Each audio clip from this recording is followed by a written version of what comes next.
Is the child evil? If there is one character that has changed the history of Star Wars and has brought a new generation of fans to the universe, it's the child, also known as Baby Yoda. This adorable little creature captured the hearts and minds of legions of fans around the world. The future of this franchise could be in the hands of this infant.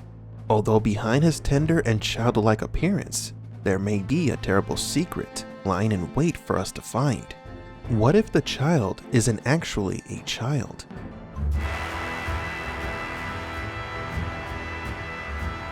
Before we begin today's video, we would like to announce our next giveaway in celebration of our new channel, Mandalorian Universe.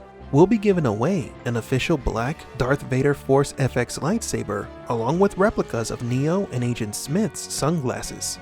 For your chance to win, please be subscribed to both Matrix Explained and Mandalorian Universe. Leave a like on this video and leave in the comments who do you think would win in a fight between Darth Vader and Neo and why. The winner will be announced on November 30th. Good luck and enjoy today's video. Let's do a little research and analysis on the Yoda species. This unknown race of aliens is one of Star Wars' biggest mysteries. The origins of Jedi Master Yoda are unknown, and there are few characters of the same race that have been seen in this universe. All that we know is that his planet is probably full of swamps, similar to Dagobah, where Yoda spent his final years in hiding after Order 66. Yoda was believed to be approximately 900 years old before he died, which gives us a clue to the biological composition of this species. The Yoda race is highly intelligent and force sensitive, but it can take hundreds of years for them to develop these traits. This could explain why Baby Yoda, despite being 50 years old, still acts like an infant. But there is another explanation for the child's behavior. He could be pretending. There are different evolutionary defense mechanisms for each living species. Some develop camouflage, while others pretend to be dead when faced with a predator. But what if when found in a disadvantageous situation, the Yoda race pretends to have a mental state inferior to those surrounding them so that they are underestimated or even protected? Let's revisit The Empire Strikes Back. Luke was searching for Master Yoda, seeking his help to train him in the ways of the Force. He crash lands his ship in a swamp where he finds a strange little creature. At first glance, it appears to be intellectually inferior and even fearful.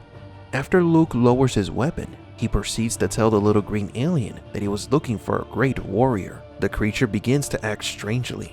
It searches through Luke's belongings and even hits R2-D2 with a stick. R2, let him have it. R2! This humorous and childish behavior was a facade, a disguise used by one of the most powerful Jedi that has ever existed. Yoda, in this inferior and fearful appearance, managed to dissuade Luke in order to measure his patience and discover his true intentions, thus demonstrating a skill for camouflage. But not an external biological camouflage like a chameleon, but rather a mental one. This could be an evolutionary trait that was learned or inherited in their species. So now this brings us to the child. What if, just like Master Yoda, Baby Yoda is also pretending? The Empire issued a reward for the recovery of a 50-year-old creature. Mando accepts the bounty regardless of risk. The payment was in Beskar, also known as Mandalorian steel, a rare metal used by the Mandalorians to craft their armor. Upon reaching the bounty's last known location, Mando encounters some resistance. With the help of another bounty hunter, he manages to find his target, the child. The android's instructions were to eliminate the child, but Mando wanted to protect it, so he shot the robot. How did Mando's sudden need to protect the creature come about? Perhaps the child reminded him of his past, since Mando was also an orphan.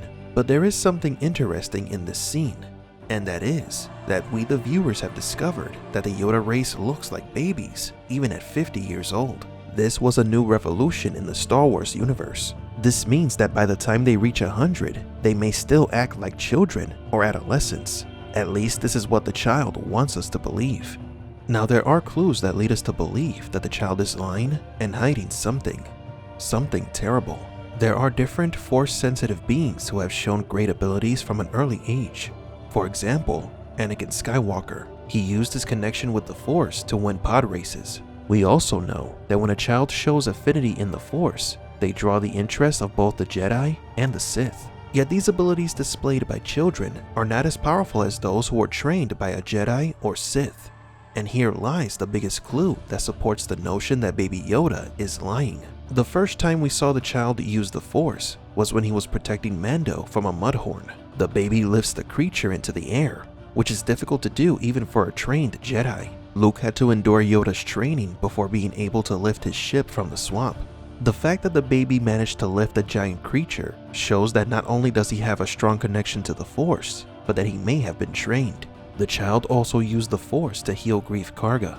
This ability is only used by the most skilled Jedi, as they can use the Force to accelerate the body's natural healing properties. The biggest example of Force healing happens in The Rise of Skywalker, when Kylo Ren revives Rey. The child should not have this ability, regardless of how strong his connection with the Force is. Yet Baby Yoda not only has the ability to heal others, but just like Darth Vader, he can manipulate matter and suffocate people from a distance, which is without a doubt a Sith ability. We saw him use this when he tried to suffocate Cara Dune. Baby Yoda's demeanor changed from passive to aggressive, an attitude heavily associated with the influence of the dark side of the Force. He also stopped a stream of fire from a flamethrower using the Force. These are not innate abilities. As mentioned by Anakin and other powerful Force users, they could only manifest abilities similar to the ones we have mentioned after going through intense training. The fact that Baby Yoda has powers pertaining to both the dark side and the light side of the Force means that he may have had mixed training. After trying to kill someone that was threatening his protector could mean that he only cares about his own self-interest, which is also another attitude associated with the dark side. The child's selfish and cruel attitude was on display in Season 2, Episode 2, when he was caught eating the eggs of a mother of an endangered species. In fact, those eggs were the last of her kind. Now the show did try to make it look like the ignorant and innocent antics of a child, but that is contradicted at the end of the same episode, as we saw Baby Yoda hid one of the eggs and ate it right before the credits rolled, proving that he knows that what he is doing is wrong and doesn't care. Like Master Yoda, the child could be pretending to be an infant, using his appearance to manipulate others, especially his Mandalorian bodyguard, using him even though he has already been trained in the ways of the light and dark side of the Force. We know that Baby Yoda was in the possession of the Empire before they lost him due to unknown reasons. Everything seems to point to a disturbing conclusion. Baby Yoda's secret is that he could be Palpatine's lost apprentice. Though of course this is just a theory, and thus we must wait and see where the Mandalorian series is heading, and for an explanation of how and why Baby Yoda has these Force abilities. But what about you? Is Baby Yoda an innocent child who just happens to have a really strong connection with the Force, or could he be on his way into becoming a Sith Lord? And please don't forget, subscribe to our new channel, Mandalorian Universe.